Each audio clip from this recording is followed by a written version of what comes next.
So for people listening or watching, I went to your book signing here at Larchmont Village in Los Angeles last week. Great bookstore. One thing I will say is you were very passionate about Tupac when you were talking about him. And I think one thing I want people to realize is you obviously have deep respect for him.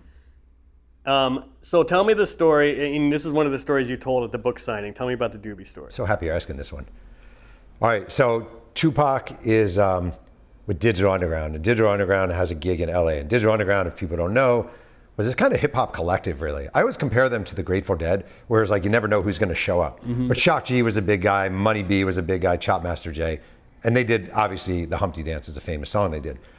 But they were doing a show in LA, and after the show ends, they're in the dressing room, and Eazy-E is there that night. It's probably the only time Eazy-E and Dan Aykroyd are in the same room together, but they're hanging out talking, and some guy walks up to Shock G, the lead of Digital Underground, and says, "Hey man, you want to take a hit of my doobie?" It was doobie. He looked, and it's Dan Aykroyd with this sad-looking little joint.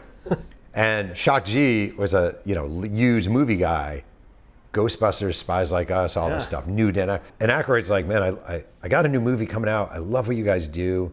Would you want to write a song for the movie?" And Shock G's like, "Yeah." And he's like, "Do you?" Aykroyd goes, "They're all thinking like Ray Parker Jr., Ghostbusters." Yeah, of course. Amazing. No, you don't want that. He goes, "Can you do a song for this movie?" And Nothing But Trouble. And terrible movie, by the way. Dan Aykroyd. Put out that dog rocket! Nothing But Trouble. So sorry. Hey, you and I ought to spend a little more time together. I'd like that. So I have to tell you, I'm a big fan of that era of Aykroyd, and I'm John Candy. Everybody loves John Candy. Is this your favorite movie of all time? I've never seen it. I didn't even know. I've never even heard of it. It's on YouTube. That's how I don't know. You can watch it on YouTube. I'm it's sure you so can. bad. For free. Yeah, no, for free. Right? Yeah. No, literally, it's there for free. Please watch this movie. Yeah, please. Someone watch this movie. What was it about? It was like another ghosty type thing? Yeah, rest stop. They get stuck. It's the old horror film trope, and they try to make a comedy out of it. Oh shit! I'm sorry. That is Dahlia McCutcheon, who is. Dahlia McCutcheon, this is good actually. Dahlia McCutcheon introduced Tupac to the tattoo artist who gave him the Thug Life tattoo in Houston. Dahlia Poochie McCutcheon, one of the nicest people I've met. So Tupac was kind of dating Dahlia, who's awesome. And Dahlia was a former stripper, had a very hard life, met Tupac along the way. And there's a guy named Dago who was a tattoo artist in Houston. And he was really one of the first, probably American tattoo artists to do regular black clientele. Because at the time, a lot of tattoo artists wouldn't even do black customers. You look in the 80s, very few, to be cliche, NBA or hip hop artists, like the guys in Run DMC, you weren't seeing them sporting tattoos, or Jerry Rice or Al Toon, like you weren't seeing famous black celebrities with tattoos. This guy starts doing it in Houston because he got bored of his job, had a friend who taught him how.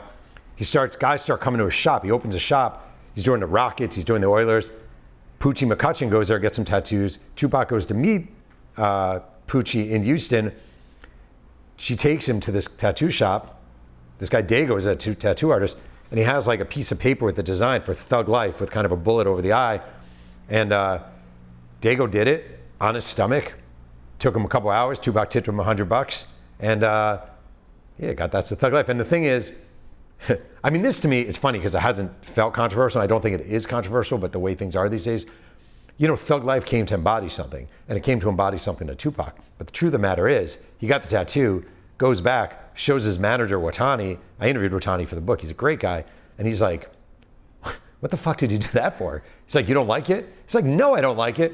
And then they kind of, him, Tupac, and Mutulu Shakur sort of came up with a meaning for the Thug Life tattoo. And I will say one more thing about that. When he shot the I Get Around video, one of his friends from Marin City was a former crack dealer in Marin City named Brian Tynes.